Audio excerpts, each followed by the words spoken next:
Is this our live time, or you want to? I didn't know if this was the 30-second before. I didn't, because you said you want to get that 30-second before moment. Did we already get that? Yeah, we already did. Oh, I think you're rolling. No. Okay, go. It's okay. One.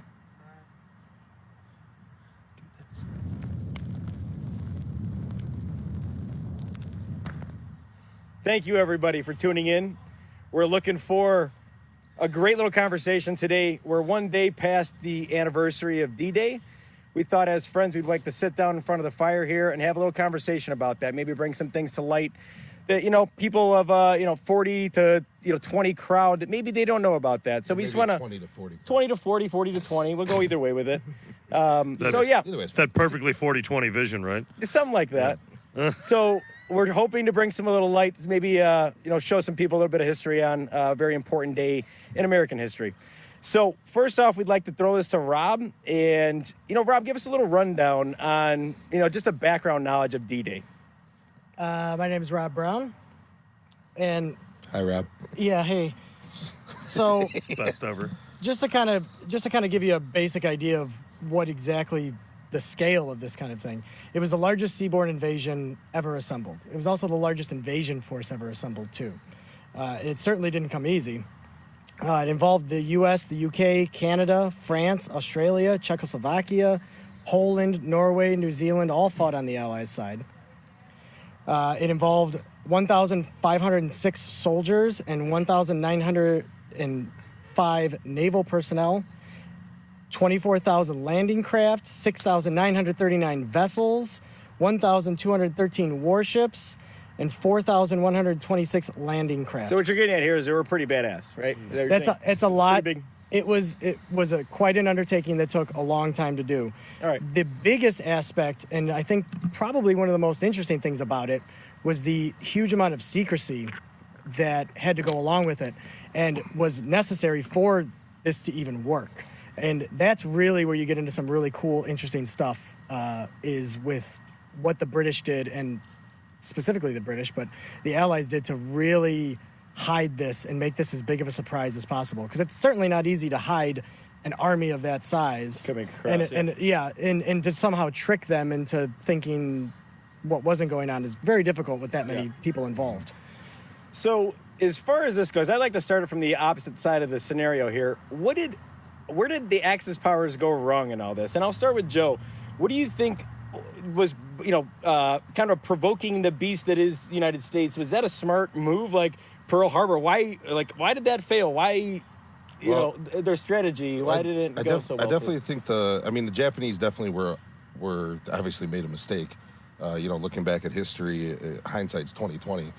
But I think a lot of people at the time knew that Japan was making a mistake at Pearl Harbor. But if you're talking about D-Day and specifically where did Germany in particular go wrong? Well, they had worn themselves out on the Eastern Front, and their army was so depleted and demoralized after Stalingrad and stuff like that once they're bouncing back from Russia in the Eastern Front and then trying to come back and fight on the Western Front. I think that's why the Allied invasion was so perfectly timed.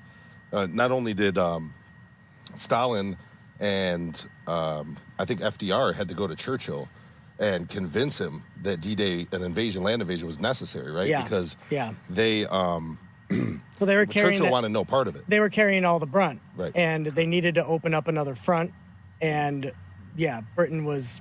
Churchill was more than reluctant, let's just say, because he thought that if he thought basically Germans' Atlantic wall was impenetrable at that point, which we know from history, we found out after the war, was that when Hitler sent Rommel to the Western Front, to the Atlantic Wall, there's their top guy. Rommel was their absolute top guy. So that just shows the level of importance that Germany put on the Atlantic Wall. Was they put their number one general in charge of this. Right. So Rommel gets there and he immediately looks at German defenses along the Atlantic, the coast of France and all that, and he deemed them completely inadequate. He had them put in more pillboxes, more anti-aircraft, more.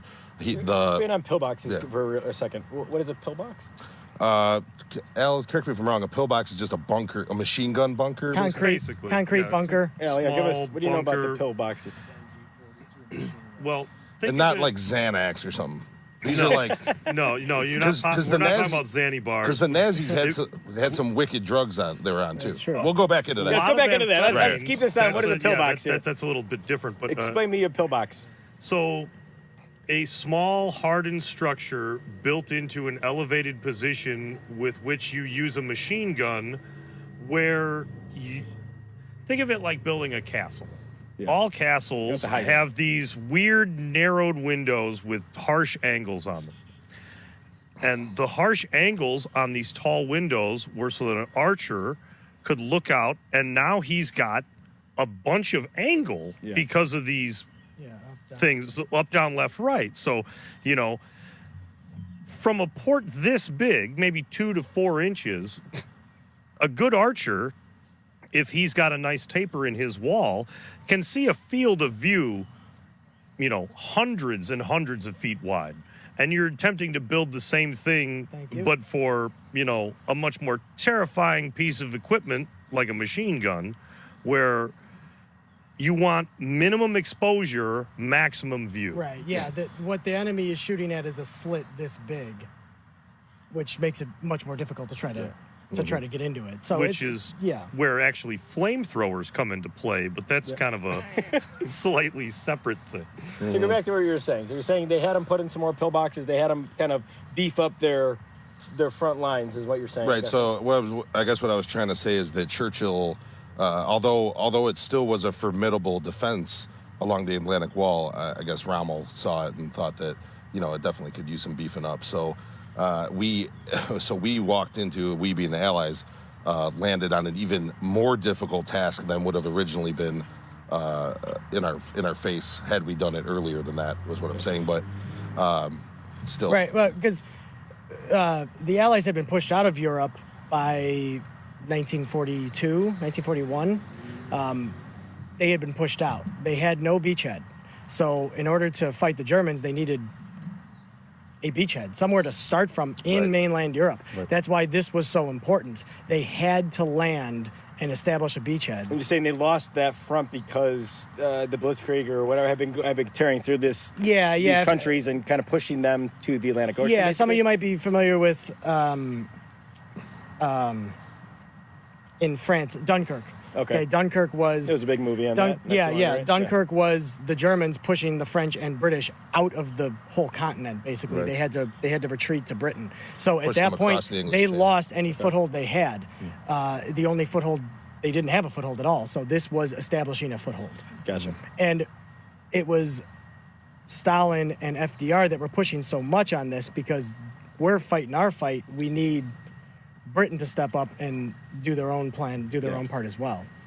I have a question for Al, actually. And this is obviously going to be some opinion here, but on D-Day, there were some allies. Your opinion, who do you think was our biggest ally or who the biggest support system that we had that day? Who did the best alongside the United States? If you're going to give, obviously the United States was first place. Player saying guys, Canada. I think. Canada. He's Richie, our fire guy's saying Canada. Well, what do you think, though, Al? If you break it down, because it's what it's 5 beaches, right? Yeah. 2 of them American. It's what, 1 or 2 British, two and then were 1 British. Canadian. Omaha and Utah were American. Nice. Choice. And then there was 2 British landing areas and 1 Canadian. I believe Gold was the Canadians. I could be wrong. Juno and Sword were British. Name for a hand grenade. Focus here. Here's the unfortunate reality in retrospect is that as the Canadians and British did provide a large number of men, the hero of D-Day is American equipment. Okay. Without the Higgins boat, the whole thing is not possible. What's a Higgins boat? Yeah, I was just going to say Higgins that. Higgins boat is a landing craft. So, well, no, not the Duck. The Duck is built...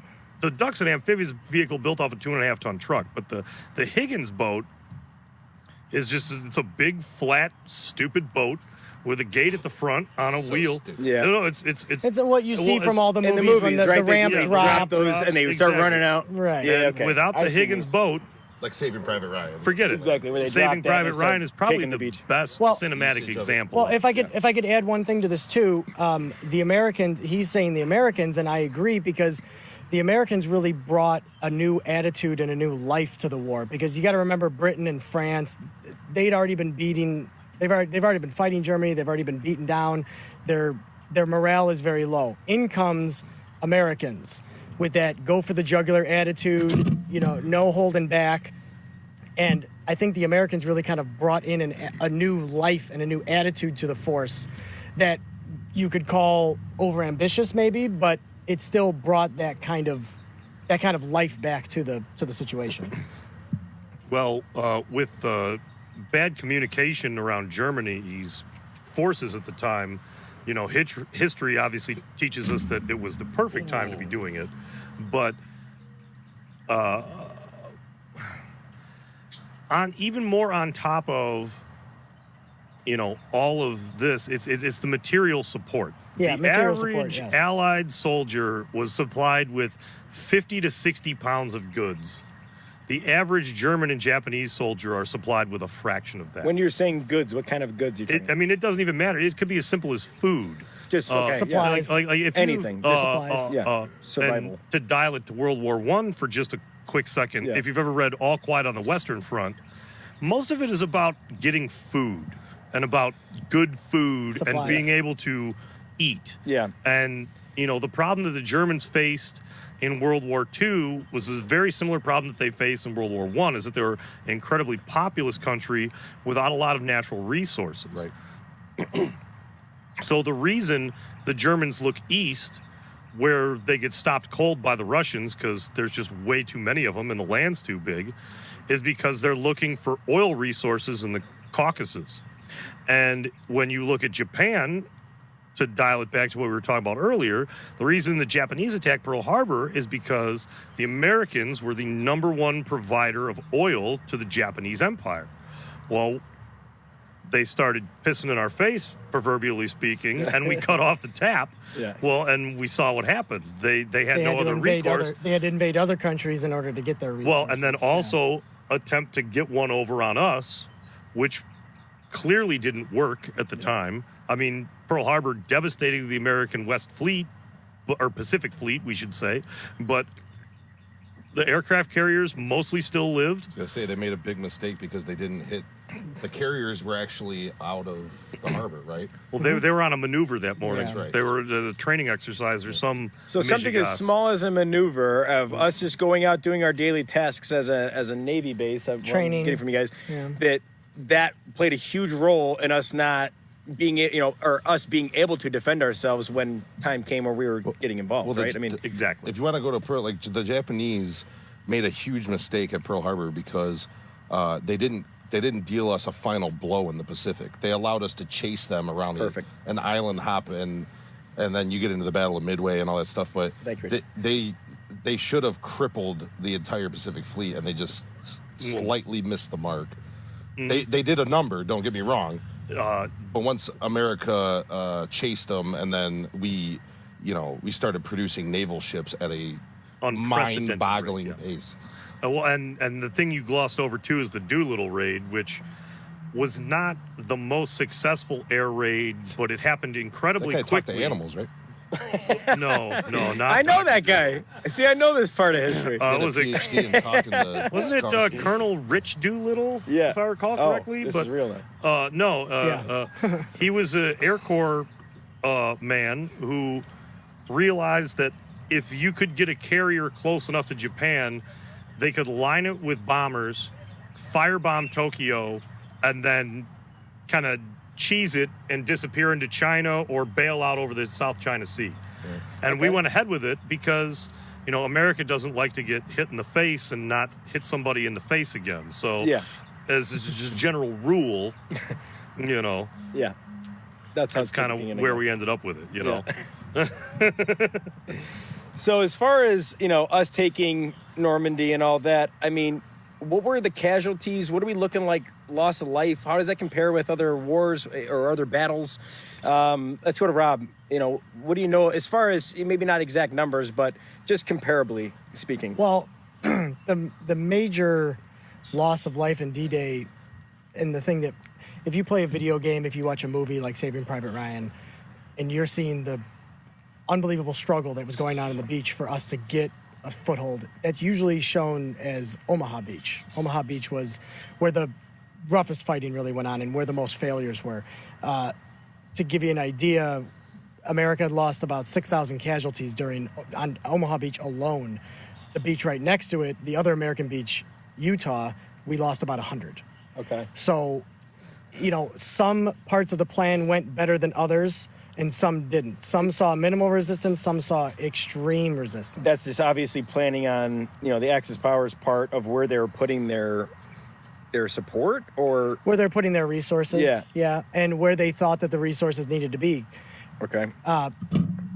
The Germans had thought, and still, even while it was going on, thought that the main attack was going to be in Calais, which is maybe 50 miles east of where they Is actually... that the shortest point across the channel? Right, because that's the shortest point across the channel. So Hitler and his generals thought for sure if there was going to be an invasion, it would be there because that's the shortest distance. We tricked them and did not land there. We landed in Normandy Beach instead. Gotcha. So that whole Cheeky bastard. that The ruse old switcheroo. that ruse actually helped quite a bit, and we ended up facing A ruse is a minimal cunning attempt to trick. sources, Oh, I like that. minimal of force than if we would have attacked in the area where they thought we were going to attack. That's where the trickery really comes in and really plays a big part.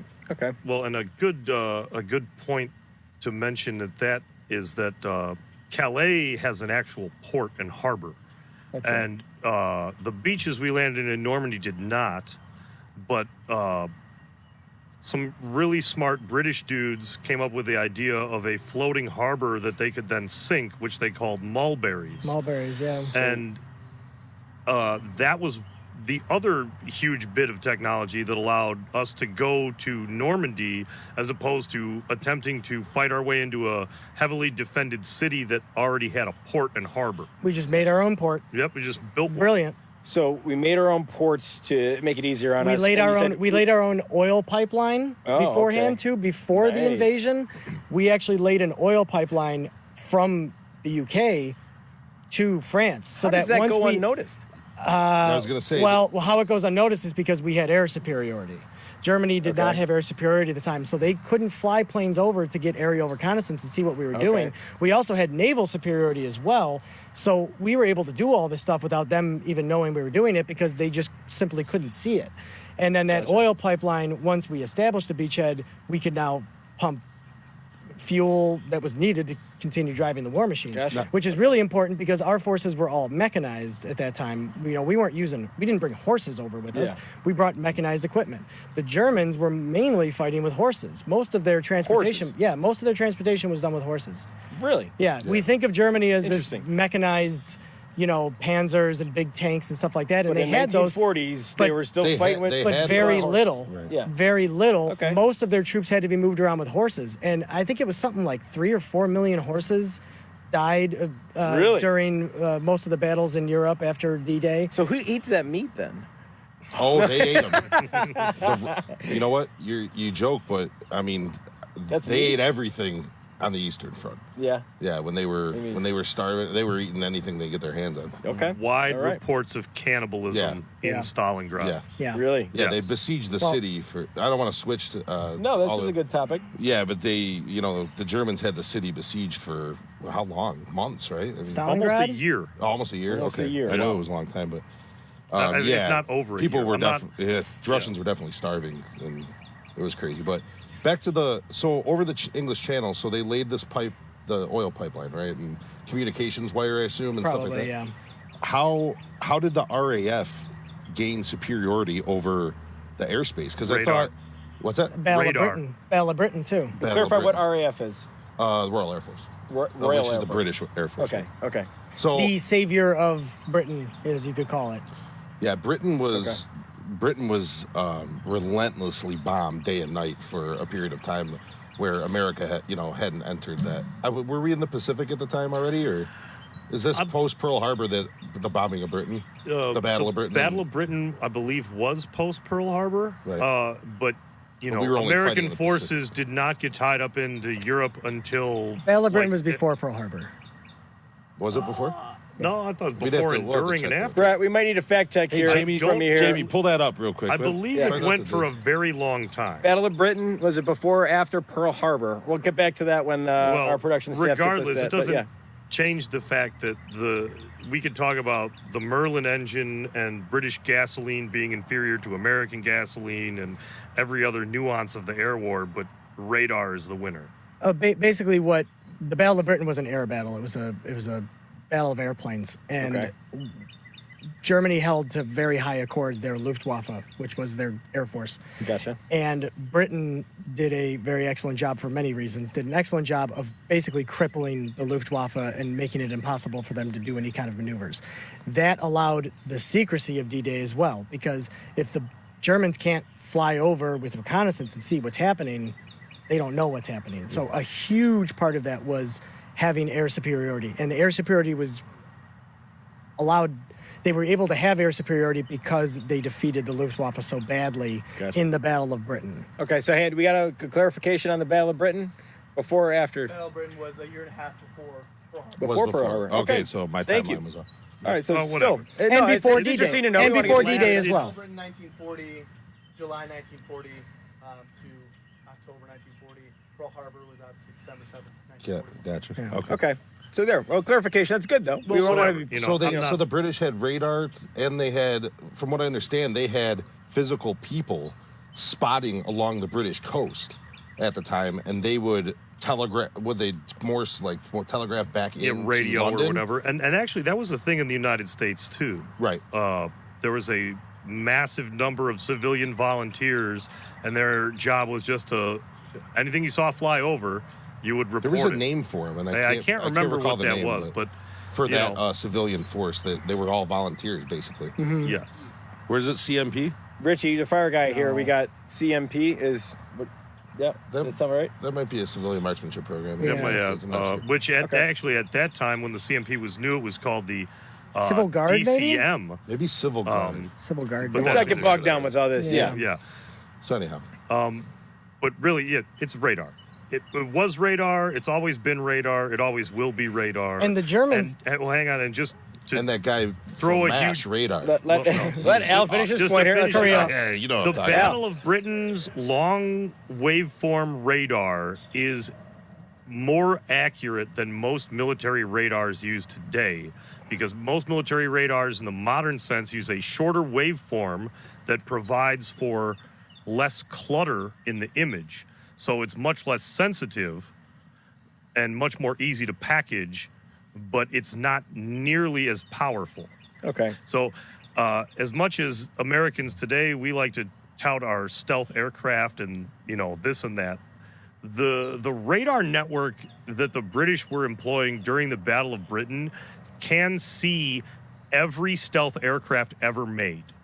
Still Because to it this is- day. Till to this day. Wow. It can see individual birds. It's so powerful. Wow. It's just so cluttered. Is that satellite based or what is that based on? How does It's it? No, there was no based on satellites. giant Okay, so- antennas. Giant antennas are Giant getting you that antennas. information. So Wow. let me give you an idea of this, and actually this was another part of the ruse. So the Germans had radar Cunning too. attempt to trick. Beforehand, we bombed a lot of the radar installations to try to cut it out as much as possible. Another thing we did, so how radar works is it puts out a signal, a wave, and it hits it metal, hits something, it hits it comes metal, back and it at you. reflects back, right? Gotcha. And based on Okay. the signal coming back, they can tell how big it is and how many there are. Yes. One of the ways that we tricked Germany was by releasing aluminum foil pieces into the ocean and into the air, so that the German radar showed a massive force coming from Britain to Calais, which made them think, oh, this is the Literally force. aluminum And it foil. was literally just a bunch of aluminum foil that was reflecting and showing Wow. huge aircraft and huge boats, which it wasn't. And meanwhile, further south, we're actually coming down. I mean, and is invading. Reynolds making the money off that, or who's getting paid? It might have been Reynolds. Might have been Reynolds, You don't yeah. see that in any commercials. Reynolds? I mean, the Reynolds is part of the warship here. I mean, this is Yeah. exciting stuff here. Brilliant things they came up with. I mean, these guys, this has never been done before. They had to figure this out. They dropped fake parachute. They were called, derricks or something. I can't remember what they were called, but they were plastic army men that they put parachutes on and Oh, I dropped them got from some planes. of those. I had some of those growing Yeah. up. But these are a little bit bigger. But Yes, yeah, same okay. idea. Yeah, a little- And they dropped them into parts of Germany to make the Germans think that this is where we were invading. Okay. So they got there and they find nothing but a bunch of dolls in the field, and it That's wasn't actually interesting. any soldiers. Wow. They went to great lengths to hide Was it- this. Yeah. Now, we were talking about this a few days ago. Was it the Axis forces or the Allies that had the inflatable tanks? Allies. It was the Allies, right? We had Expound on this a little bit more. All over England. well, from what I know, they had inflatable airplanes, inflatable tanks, and does that armaments. Everything. What do you mean? They blew them up? An inflatable airplane. What do you mean? Yeah, no, it didn't fly. It's just that to trick, the Luftwaffe or whoever was flying around airfields, they would either decoy them into bombing an airfield that just had fake planes, or they were reporting back that planes were in a certain area to do a bombing run on that area instead of actually hitting their airbase. Yeah. So they're just decoy. They're playing shell games. Right. It all went around with making them think that we were actually going to invade into Calais. Right. So not only did we make all these inflatable vehicles to make them think that this was an army that was amassing, but we also put our top general, Patton, in charge of that force. Because in the Germans' eyes, Patton was our top general. Gotcha. And they figured he would be the one leading the force. So when they see Patton and his army assembling, they figured that was the main force, when actually it wasn't. It was a decoy army. All right, I want to take this little chance, this little break that we have. We're going to take a little break. Al, thank you. I don't know if we're going to be on the next segment, but Yeah, thank you for your probably time. not. This is Al Lipper. Thank you, also Al. wanted to say thank you to Rob. Obviously, I think Rob's coming back on next segment. Joe, Peacock as well. So thank you guys for your time. We really appreciate you guys sitting down.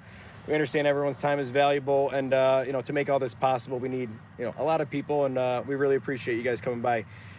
Again, this is Backyard Banter. Maybe not again. I think this is the first time I might have said that. But this is Backyard Banter. We're going to be doing this from time to time when we find an opportunity or anniversary or something that's coming up in history that we want to sit down and just have a little round table about. We're going to continue to do this. So thank you again for tuning in. We'll have another segment here shortly. Thanks. And we're back. Bonfire Banter, segment 2 here.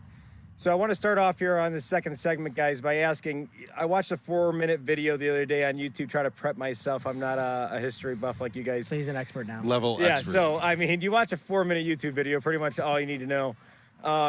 But basically, my big question was, D-Day is posed as this attack of land, or, water to land.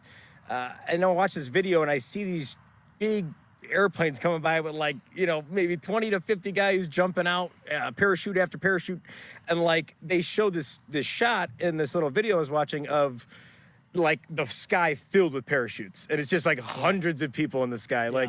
I didn't realize that. So I don't know. Let's go to Al on this one. I mean, what do you know about these air attacks that were going out at the same time? Well, the night before, the British and Americans dumped tens of thousands of men, I believe is the number. It's an absurd amount of dudes, hundreds and hundreds of aircraft. If I could just also say too that the D-Day invasion was at low tide, so this probably would have been about 6 o'clock in the morning, something like that, when it actually went Okay. down on the 6th. So it would have been I do believe Early that sunup. the naval bombardment, if I recall correctly, started right about daybreak. Yeah, and the sea invasion shortly thereafter. But 6 or 8 hours before, whatever the hell it was when you're getting the paratroopers jumped in behind enemy lines. 6 or 8 hours before. Before. Because I did see the videos look like it was at night almost. Yes, Yeah, it was they all did at jump night. at night. Mhm. Okay. They so jumped. what's the purpose of doing that at night before you're hitting the land? No detection. Well, low detection, yes, but also what they needed guys further inland to attack artillery positions that would have been assaulting the landing vessels and men on the shore. and bridges. And bridges, of course, Yeah. because you want to secure the bridges before the enemy can retreat across them and destroy them, denying you use of said bridge. But to dial this back to some nonsense I was watching on the TV the other day, not that Band of Brothers is nonsense because it's a fantastic Certainly show, not. Certainly not. but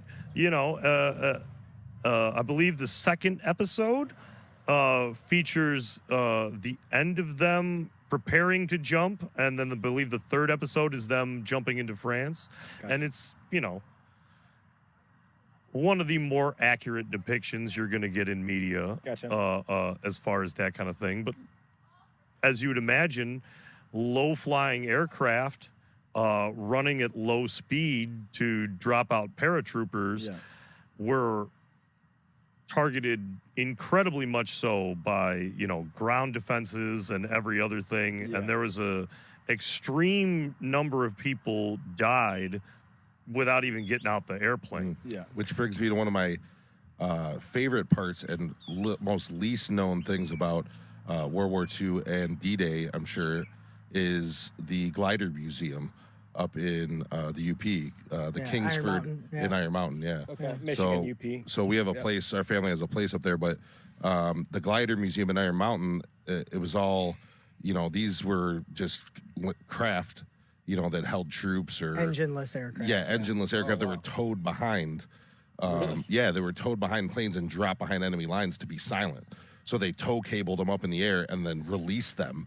Now, you imagine being in one of those things. That's insane. Yeah, You and know, they usually carried troops, and most of them carried jeeps, tanks, equipment, They were artillery. this big where they could hold a Jeep. Yeah. Oh, yeah. Oh, geez. Yeah, I mean, where are you you should- dropping these from? Airplanes again? Yeah, you're towing them. Airplane. You're towing them, tow Jesus. cabling them in, and then releasing them behind enemy lines. And they needed to be dropped in a large field. You know, they Yeah. needed to land in a large field. Because think about what they were saying about anti-aircraft and, you know, stuff like this. There's no way you could land on like Omaha or Utah Beach and just drive a Jeep up on there. Men couldn't even get there without being mowed down by the thousands. So we had to somehow come up with a way to drop supplies and drop people behind the lines and do exactly what they do in Saving Private Ryan or Band of Brothers. Those depictions of them going from pillbox to pillbox or machine gun nest to machine gun nest, fortifying positions, and then also couple that with the bombing raids over bridges, cutting off supply lines for the Germans. It's an effort on literally every facet of a battle you can picture. So you're trying to like almost surround them? Is that the idea? Yeah, but you're more trying to cripple like the things they're going to keep them fighting. So supply lines can, like ammunition, ammo, food. okay. They're restocking supplies to the front line. This is, you know, you're basically saying this is our line in the sand. If we lose it, you know, we're going to keep getting pushed back. And that's what that's what the Allies were trying to do, was gain a foothold in whatever part of France they possibly could in as many different ways as possible. It was so multifaceted because if one part failed, hopefully it didn't mean losing the battle ultimately. And we talked about a lot of ideas and inventions that came up because of D-Day. Now, the glider thing wasn't new. Gliders had actually already been utilized in previous battles in World War II before that. And the Germans even knew that we would be using gliders if we did this kind of operation. So what Rommel did was he had many fields in France flooded. That's right. I remember. So that and many paratroopers died in these flooded fields because they're strapped down with all sorts of gear, and there's not a whole lot they could do about it. They're gonna flood them that much where it's like the other 60 thing, feet? well, the other thing that the other thing that okay. Rommel did was he placed I don't know what you want to call them, but basically barriers in open fields throughout France, spots that they thought that gliders might land in. They put barriers there so that when the gliders landed in, it just ripped them to pieces. I think we lost. Basic estimate is we lost about a third of the gliders we dropped during that operation. It was one of the more harrowing jobs. Yeah, it wasn't very successful in a lot of one. ways, but the operation of dropping paratroopers was successful because it slowed the response time of the Germans to the invasion. So the Germans are going to reinforce the beachheads. Well, if you've got paratroopers taking over bridges, holding down whole groups of men, it slows their response time to come and fight off the troops that have recently been dropping the bridges. So that was the main goal of the paratroopers, was to slow down the Germans' response to this and what was going on. And they actually did, even though they lost a lot of men, they actually were quite successful in doing that. There's even a story of a major panzer division that paratroopers dropped right in the middle of. And the panzer division could not be called to reinforce the beaches because they didn't know what they were supposed to be doing. Should we go reinforce? Should we fight these guys that just got dropped? And ended up, they had to split their panzer division in order to fight the paratroopers and send half up to the front, which weakened Germans' response. So it was quite successful. Just a even quick though they lost a lot of clarification: men. Panzers being German tank divisions. German tanks. Panzer is German for tank. They're called. They were called Panzers. Well, not all German tanks are called Panzers. But in his instance, I just want to clarify. German tanks are technically Panzers. Yes. Okay. So as far as that goes, so the main thing I'm looking for is why were we so successful here? What was it? Just pure grit, and we had more guys, we were more prepared. What was the overarching reason why you think that this went our way? We talked to Brett Offset, our producer, about playing the video game and stuff. He's like, yeah, playing it from the side of the Americans is really hard. Like, it's hard to beat the game when you're playing from that side. So let's just shoot this one to Al maybe. And what do you think? If you could give your opinion on what you thought made us so successful, what would you say? Well, it's clearly threefold. So, it's even more multifaceted than threefold. So you have Germany constantly running out of supplies, and their oil reserves incredibly low. Okay. That's why they invaded Africa. That's why they tried to get east into Russia and the Caucasus and the Crimea, Poland and all that business. Crimea, yeah. Crimea especially. Oil-rich lands all through there. They didn't have very much success in the Eastern Front, clearly, because, the reality of it is there were more German soldiers tied up in Stalingrad with the Russians than America fielded in both fronts, like by an extreme number. So, we like to think of ourselves as the cowboy with the white hat on the white horse, but in a lot of ways, we're showing up late to the party because they'd already worn their war machine. They'd already worn down their war machine to a complete nub before we even put our skin in the game in Europe. And when you say they, the Germans. Okay. Yeah. Now, we also had great success in North Africa, and denying them North Africa denied them all the North African oil fields, which denies them fuel for their tanks, which are, by all account, every German tank being fielded during D-Day was superior to that of the tanks that we were landing on the shore with. Yeah. Now, if I can interject 1 second, although we did have success in North Africa and places like this, Winston Churchill actually wanted to keep those campaigns going as opposed to an Allied land invasion. Mm-hmm. So he was really, really against it. He thought that if America lost the land invasion and it went south and we didn't, try to retake France or get a foothold on the continent again, it would demoralize the U.S. Army and the war would be lost. Because he knew it couldn't be won without the Americans. Yeah. Mm-hmm. Well, I mean, that's, I'm sure, true and 100% plausible, but I think the reality on the ground at the time was the Germans were already losing to the Russians. So we were just kind of dogpiling in to flex political influence ultimately. Because if the Allies would have let the Russians run into Berlin willy-nilly without us doing anything, we wouldn't have got the seat at the table at the end of it. So that he brings up an interesting point. They might have taken all of Europe. So Al makes a really interesting point. And this goes well after D-Day. And when you start talking about marching towards Berlin in the final days of the war and trying to actually take Berlin, the U.S. and the Russians had sort of like they had a competition closing in from both sides. Am I right? A race to Berlin. A race to Berlin. They knew that if the Russians got there first, they didn't want to be left out. Like the U.S. wanted, like Al said, a seat at the table. Like they wanted to, America was this emerging superpower, or I say we were considered a superpower at that point, but this really wanted to cement us as the power in the world, at least in the Western Hemisphere. Well, and to stop communism as well. Because, right, exactly. Because what ended up happening after World War II is everything east of Germany was now Soviet Union, was occupied. Was divided and in half. They would have certainly done the same thing had we not stopped them from continuing their advance. They would have taken all of Europe if they could. And that's what the Berlin Wall is. It's it just divided Berlin straight down, Eastern Germany from Western Germany, communists from, It was a terrible agreement that they came up with. Yeah, it was awful. It didn't make So any when sense. was that built? At what point was the Berlin Wall built?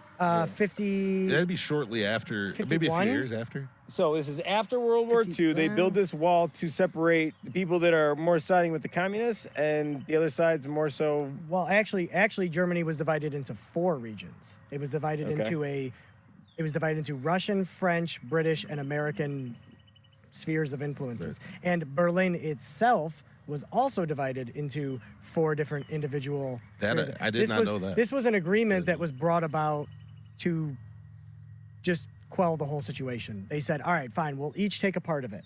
And it obviously didn't work out very well. And eventually that's where the Berlin Wall came, was when Russia said, okay, we're going to actually put a wall between us. And Gotcha. they actually tried to choke Berlin into submission by surrounding it. But that's a whole nother discussion.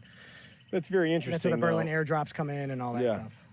So, I mean, as far as post-war, post-World War II, how does Germany then regain their country? If you're saying that these other 4 countries basically got a stake on this thing, how do they get their country back? Well, I mean, they still had their country. However, obviously they're being somewhat more controlled. Their army was cut to almost nothing that they had to bring back. And that's the way it was for quite a while, actually, just kind of stayed divided. Germany was its own country, but that's why I said spheres of influence, if you want to call it that, or areas of influence. Not so much government control necessarily. Okay. So it's not like a straight up like this area is now the United France. States. Yeah. No. It was still Germany. It's just it wasn't like what troops were where kind of thing. Yeah, like they kind of just had more control over the area. Yeah. Gotcha. And that'd be good. That'd be a good thing to dive into at another point too, because there's a lot going on there. Pause 1 second. I'd just like to raise our beers, or Ale, if you have a glass, or REI about to the greatest generation. No doubt. To the greatest generation. Cheers, guys. Yeah. And again, Cheers. thank you for being out here and having this conversation. Of course. Again, I think that it's an important thing just because I'm 32 years old. I think that I try to keep myself informed, but I don't know that many details about this. You guys, are more history buffs, but I think there's a lot more people out there like me that don't know as much about this, and I think it's really important. As far as what's going on and, today and everything else, to know that at that time it was, countries coming together and unifying for a greater good. It's just interesting to see how larger scale that was 70 years ago, where you're, not only are we as a country all on the same side of we need to go do something about this, but other countries and all being, it's very interesting, I think, now to see. I don't know that there'll ever be another full world war on those kind of, platforms, but I don't know how you guys feel about that, but Rob, what do you think? I mean, is another world war even a realistic thing? And when we're talking about, Well, you have nukes now. Well, we did. Well, I mean, if you want to get technical about it, there were several wars that followed it, but it was a Cold War. So these nations, instead of battling directly for each other's property, they were battling for other nations and how they would be influenced. So it went from battling in Germany and France and Britain to battling in Korea, Vietnam, Southeast Asia, Proxy Africa. wars. Proxy wars became the war. and this is because you don't want to, maybe you shit where you eat kind of There's a thing. lot. I mean, There's a lot to go into it. I think probably one of the biggest things that makes the point is that weapons of war increased. So a world war became a no end game war where everybody would be destroyed. Yeah, so zero instead sum. of doing that, we fought our disagreements instead in smaller countries that were deciding whether or not they wanted to be gotcha. a republic, a democracy, or a communist, or whatever. People argue that, obviously it's under the guise of democracy a lot of the times. That's for a separate episode, but what you said, you don't shit where you eat. It's basically, it wasn't that. It was just that nobody was attacking people's mainlands. The superpowers in the world after World War II were, the USA, the Russians, which ended up being the USSR, and the communists, and then China started emerging as one of those communist players. But, the little wars were fought. The US and Russia both had nukes. Yeah. So you weren't gonna mess around on each other's mainland when it could be total world annihilation. Yeah, it became a war of attrition at that point, and it became an economic war. That's eventually how the Soviet Union fell, was because of economics, not because of a battle. You know, and that's how things have changed. And that's kind of a lot of the ways that the wars are going nowadays too, is they're economic wars and war of And now ideas cyber. instead of Right, direct intellectual war. men firing Yeah. at men kind of thing. What do you think is obviously a better thing as far as loss of life and things like that? It's just Certainly interesting that is. you will probably never see something like D-Day ever again, just because of technology and things like that. There's no reason to go put so many lives at risk, right? I personally believe am in the next 50 years, our fighting will be amongst robots. robots? I mean, it's And who maintains who those could robots? exactly. that is Army my- of Tesla-led that is- robots yeah. will lead Maybe. us into the future. Maybe. We'll see. I'll Hey, let, knock it off. We're having a yeah, bonfire we're trying to have a chat. conversation up here with the Sure, mini bikes. fat. Jeez Louise. Making me look like an idiot. Anyway, I don't think that's him. Oh, yeah, that could be a bunch of different things. But at the end of the day, like I said, I think this is a good thing to bring out in the open and just at least talk about. Because, again, not everyone's so informed on these things. But diving back into it, as far as who is the most successful, who is other than Hitler? We all know Hitler was, a big thing here. I mean, Mussolini is, at the time...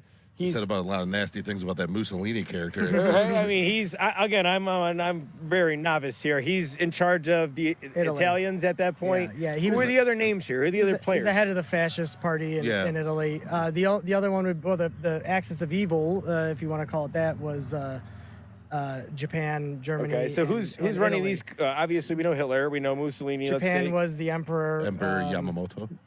No. No, Hirohito. Hirohito. Yamamoto's that famous admiral. Yeah. That's it. Yes. Okay. Thank you for the correction.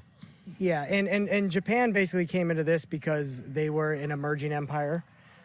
They had been Large gaining- ambitions. They had large ambitions. They gained a lot of technology. They gained a lot of resources, and they wanted a seat at the table. They wanted to be like Britain and like America. They wanted to be a major naval power, which they did. Yeah. Not just naval, but anything. They accomplished that. And this was they were continuing on the imperialism that we had seen in generations before. That's what they wanted. They wanted to expand their country from their little island, and So basically, is like same thing Britain did. Pearl Harbor is that Japan's idea of like a coming out party, like on a national stage, basically saying, "Hey, we're here, we're important." We You could have look at it that way. I mean, kind of. To touch on what I said in the other segment is Pearl Harbor's kind of Japan punching up because we had cut off their vital resource for their war expansion. Yeah. After the Japanese and the Germans started cohabitating as much as they had, it became unpalatable for FDR to continue to be providing the Japanese empire with oil. Yeah. And without oil, you can't run a war machine. Japan's largest, most famous flagship battleship, the Yamato, was scuttled in a harbor because they couldn't put Largest oil in it. battleship ever created, by the way. Really? Yeah, they couldn't fuel the damn thing to use it. Wow. Like it was, That's interesting. it was a giant paperweight. You got a at that Hummer, point. and you just don't got any And gas that, money. that, that was it. actually That's basically what it exactly- amounts that to. was actually the fate of pretty much every major large battleship during World War II. We talk about the Bismarck. Everybody knows Yeah. the Bismarck. It was the same thing. A lot of those big battleships were completely useless in this war. They were relics of an old war, and a lot of them ended up just getting scuttled or captured, or they didn't really play that big of a part. Aircraft carriers were what really played a big To part. compare and the submarines. Yamato to the Bismarck, I think is kind of a false equivalency, if for the only reason that the Bismarck's record was much better than that of the Yamato's. Touch me up on the Bismarck really fast. Just someone give me an overview. Large German battleship. Yeah, Okay. big ass Gotcha. battleship. Thank you. I believe they sank the Prince of Wales or something, and that's Yeah. stuck in the British men's North craw. Dakota named their capital after it. And then they sent the Hood and like 3 or That's 4 false. other Okay. warships after it, and they crippled their rudder with a torpedo A torpedo plane. Yeah. and Wow. and and they crippled their rudder with a torpedo plane. yes, and Okay. then they The plane dropped the encircled it. torpedo. Dropped the torpedo in the water. Oh, gotcha. And, I thought it was uh, going some kamikaze Japan style. No. No. See, and this goes Westerners along. don't do that. and- We just buy more shit. And this, Okay, and this okay. goes along. We're not about self-sacrifice if we can help Let's it. try to save the lives here. And this goes along what we talked about earlier about Pearl Harbor too, is the big deciding factor the reason why it didn't cripple us so much is because we had our aircraft carriers, because what World War II showed was that aircraft carriers were much more important than battleships. So battleships ended up not playing a role at all, which is also why Pearl Harbor wasn't very effective, because they sunk a number of our battleships, but that didn't really matter because it was the aircraft carriers that were really, case in point, largest German battleship was sunk by an aircraft. It's well, not, it wasn't sunk by an aircraft, but it was disabled. Rendered Yeah, disabled. it had a crippling blow led to it by an aircraft that allowed the British Navy to encircle it and Sink destroy it. Yeah. Yeah. You know, so Okay. Well, on that note, we're going to end the segment 2 here. We might come back for a third segment. Again, this is Bonfire Banter. I want to say thank you again to Al. We didn't think he'd be able to stick around for a second segment. He gave us his time. We appreciate it. Gave us his time appreciate and being here. that brilliant mustache. I mean, nothing can be You can call me said. Magnum. It's cool. You can't be discussing this old stuff without a guy with a big handlebar mustache. Absolutely. And that gives us credibility. Some sort We're of looking for unicycle or- credibility. And Body there's, cycle. one of two that actually bothered with a collar shirt too. So there's. I that. went with the Oh, polo. yeah. I was even wearing green to try to, I was trying to get a tie last second with some camo on I it. stole this from Frank. It says Frank on the bottom. So. Yeah. But again, thank you guys for watching. We're gonna, again, we want to do this more and more often. We're gonna do a couple different platforms here soon, but we do appreciate the viewership. Comment, like, add in what you'd like to see. If we do a third segment, if you're able to, do anything in the future where you're able to post when you guys are watching these videos, we're always taking live feedback. So we're trying to incorporate things as we go. But again, thank you so much, and we'll hopefully see you back for a third segment here soon. Again, Bonfire Banter, signing off. And we're back. Bonfire Banter. We're actually going to take a couple questions from our viewers here now, and we're going to answer a couple of those. We've lost one panelist, but I feel we're pretty strong here with 3. So Brett, our producer, is going to give us a couple questions here. Awesome. I'm going on Facebook. I posted live. We're asking for, whoever's watching to ask us questions. I got a number of them here. We'll start with We got answers. a question from boy, Jordan howdy. Peacock. What kinds of enemy defenses did Allies face on the coast of Normandy? So as far as, I guess I'm kind of framing this question for him, but what were the defenses that we brought in? You saying Allied defenses? No, I think he's. What I think he's saying, defenses I think he's did we saying German face? defenses. Oh, did we face? Okay. So he's saying What- German defenses. German defenses. Real quick, Rob, maybe you can answer this before I forget, and I wanted to bring this up last segment. Rommel planted on the beachhead those crosses. Do they have a name? What are they those called? things I was that going to were- ask that too. Hedgehogs? Those Were they? big No, iron. hedgehog is a. They were weren't they I-beams or something like that? Yeah, they're They're like I-beams. steel beams. Yeah, and Yeah. they crossed them in like an asterisk looking. It was to block troop. Well, Was it tanks transports and- during high It was tide? actually to sink landing. I was going to crafts. ask. Okay. Oh, sink Yeah, landing. yeah. So they actually put these just under the tide. Now the whole part of the reason that the 6th was the day that was chosen was because that is the lowest tide of the year. Okay. so it has nothing to do with the fact that yeah. it's 666 or Right. anything No, like no. that. The day was chosen Which is because the mark of the beast, as we all know. the day was chosen because that was the lowest tide of the year, which a lot of those defenses would end up being on the beach and not where the Gotcha. landing craft were. So those didn't come into play a whole lot. What we're talking about specifically is the Atlantic Wall. The Atlantic Wall was what Germany built from all the way from north to the coast of Norway, all the way down to Spain, basically, a line of defenses to keep any kind of Allied invasion from happening. Land invasion. Land invasion, yeah. So a lot of those were mines. Mines were a big part of it. Those Like sea mines or yeah, land mines? I or wish I both? could remember the name. Yeah, sea mines Sea mainly, mines. and mine beaches, and we went through with minesweepers in certain areas. I believe it was the Canadian beachhead, which I have to look back and see which one that is, but they actually faced a lot of mines, and they came through with minesweepers beforehand to clear a lot of those. And just Quick, clarify- clarifying question. I actually have one really quick. How is a water mine or something like that? Do you have to step on that, or is it proximity, or is There's a couple different ones. A lot of them, you may have seen them in pictures. It's a big round ball with a bunch of spikes coming it? out. of it. Gotcha. So if you touch one of those little spikes, it sets it so off. Ever seen yeah, Hot if Buzz? one of Sea those, mine. if one of the, I if have one of not, those, but I need to watch it. if apparently. one of those plungers gets pushed in, it sets it off. Now that's a Gotcha. very old style of sea mine. Okay. There are magnetic mines which will go off when they detect like a boat coming over its metal. Right, a generally? large Okay. metal. Is there a magnet in there? Yeah. So Wow. it's actually picking up the magnetic signature of a boat. Okay. And that would set it off. Those were some of the more advanced mines that they came up with later. But the mines were a big part of it in the water. Also on the beach itself, pillboxes, gun emplacements, naval gun emplacements. Yeah. They built along. That was The pillboxes are probably the one that's most recognizable and the most visceral and vicious because, you have Allied troops hitting the beaches on Omaha and Utah, and they're literally being mowed down from barbed fortified wire positions. Right? Yeah. Barbed wire as well that keeps them from getting off of the beach because the idea is if you're invading a beach, the idea is to get off the beach as quickly as possible. Yeah. Right. You want to get kind of place. You want to get shelter inland. The idea is to get inland as fast as possible. You're literally a sitting duck. Yeah, you're out there in a inland. field. And actually, that was the big problem with Omaha, and the reason there were so many casualties on Omaha was because they were trapped on the beach and they couldn't get off for several hours. And they were just getting cut down by machine guns because they couldn't get off. That's where the Bangalore charges come in. If we've got, I think it was Call of Duty, maybe it was a game where you had to go in, get up to the barbed wire, and place a Bangalore charge underneath. What that was a large tube filled with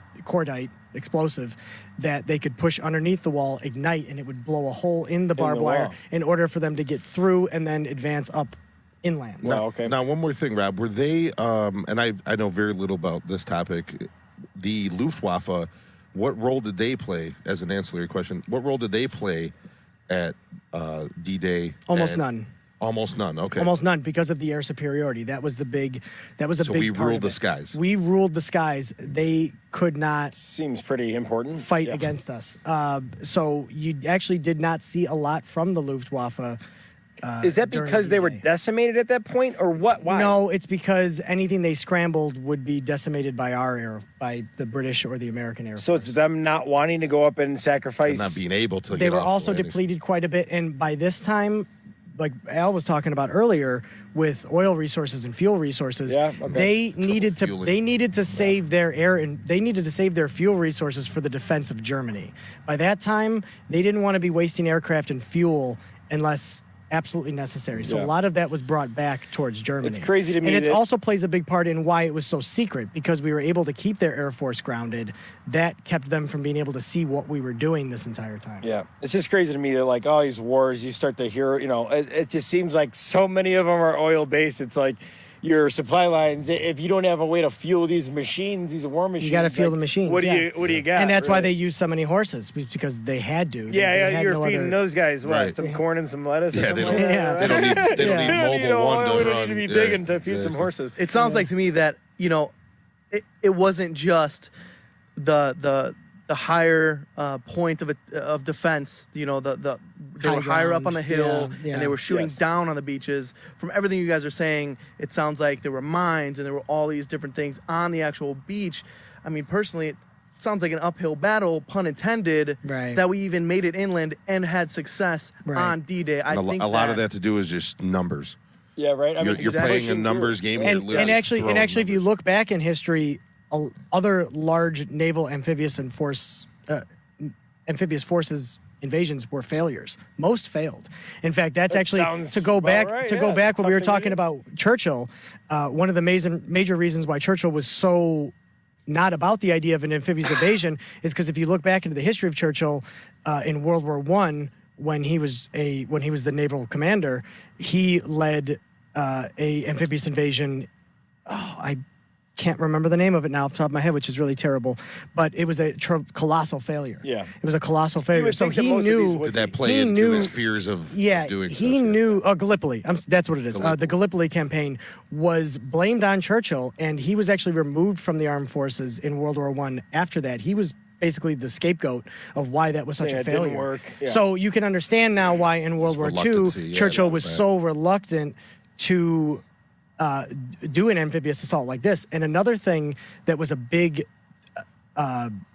argument between Churchill and specifically Eisenhower was there was a lot of bombing that went on before D-Day, right? To soften them up, take out targets, things like this. Eisenhower wanted to focus on transportation. So railways, roads, things that would make it so that the Germans could not quickly advance troops to respond to the invasion. Churchill wanted to continue taking out factories and things like this. So that ended up being a Crippled their big industry. Right, crippled their industry. That ended up being a big argument between them, and Eisenhower almost backed out of taking command because of that disagreement between him and Churchill. I got a couple. Yeah, let's go to another question. It's a Yeah. two-question pair Let's go here. for it. So we are here with question number 2. We're going to go to Brett here, our producer, for question number 2. Question number 2 is from Darlene Peacock. She asked, "Why do you think Hitler was able to amass so much power so quickly?" I personally think that the little I know about it has to do with a lot of the propaganda and getting the people worked up. But I don't know nearly as much about it as these guys do. So, Joe, how would you answer that question?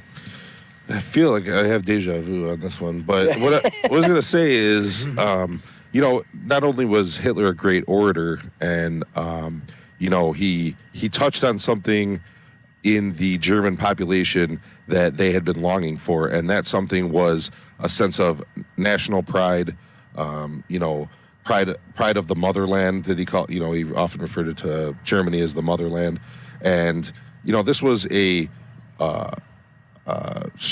population that was stripped of its dignity after World War I, defeated, made to feel less than in Europe. Yeah. This Hitler was about bringing back the power of the German people The pride. and the prominence of Yeah, Germany. and a destroyed economy as well. I mean, Correct, they exactly.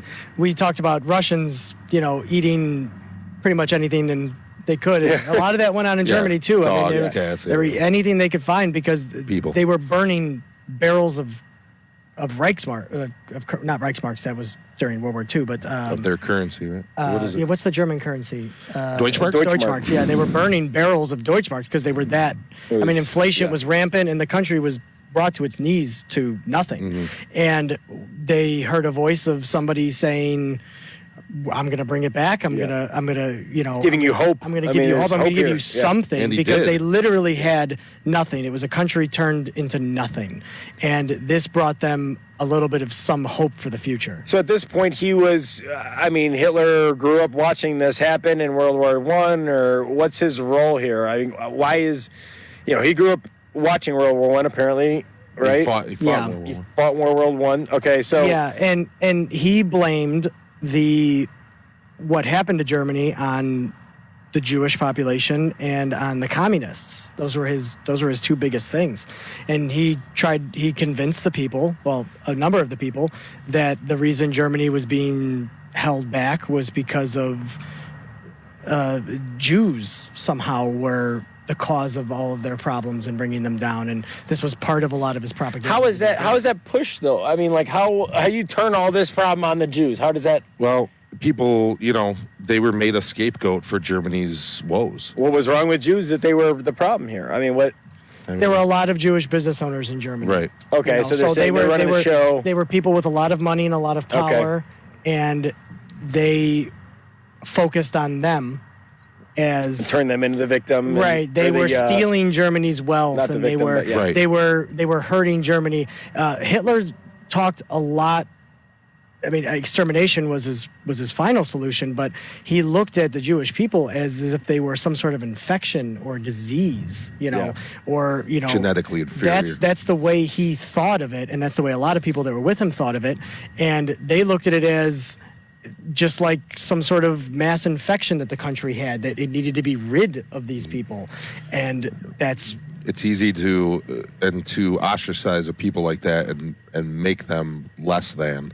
Is the only way you could pull something like that if you off. can convince the people Make that they them are less akin than to human. rats, Right. then it's a lot easier to get people to be behind the idea of getting rid of them. Was Germany showing propaganda that the United States was posting about them, or putting out there about them? Obviously, it's not social media here. A huge Joseph Goebbels was the minister of propaganda for Germany, and he did a lot of films that were very big, not only in just Germany but also across the world, believe it or not, that were really kind of pushing this idea, and that we thought lesser of. that the Jewish people were a plague. I would imagine that Hitler controlled the media.